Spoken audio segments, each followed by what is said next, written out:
Goeiemôre vriende, is David Malanies of van Newcastle. Ons is besig met ons derde, kort 3 minute videoetjie uit Hebreërs. En ons is vandag by Hebreërs 1 vers 5. Wat staan daar in Hebreërs 1 vers 5? Jy is my seun, vandag het ek jou verwek. En dit is aangehaal. Waaruit is dit aangehaal? Natuurlik uit Psalm 2. Ek dink is Psalm 2 vers 7, maar ook Psalm 110 vers 3. God het hom verwek. Die eerste ding wat ek wil hier, God het Jesus gegenereer, verwek.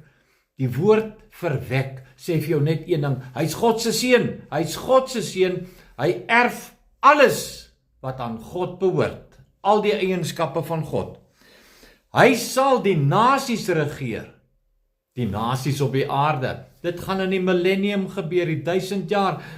Dit beteken hierdie evangeliese toewydingswaarheid dat Jesus die seun van God is, gaan ook daaroor, gaan veral daaroor, dat hy die profesie sal waarmaak, hy gaan regeer hier op aarde.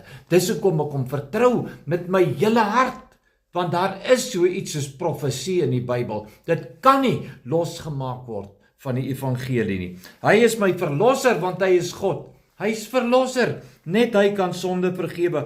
Hy waarborg my plek in die hemel, want hy is aan die regterhand van God. Dit staan in Psalms, dit staan hier in Hebreërs. Hy waarborg my plek in die hemel. Sal ek dan nie aan hom glo nie. Christendom gaan oor Jesus alleen. Jy ken die 5 sola stellings, dit sê Jesus Christus alleen. Alleen. Wat beteken alleen? Moenie 'n greintjie ander hoop hê in die wêreld nie, asseblief. Hy is God, want hy sit aan die regterhand van God. Hy's die middelaar. Hy's die enigste hoop wat ek het om in regte verhouding met God te kom, want hy sit aan God se regterhand. En dan in die laaste instansie, die opstanding van Jesus, waarvan hier in Psalm 2, in Psalm 110 en in Hebreërs 1 gepraat word.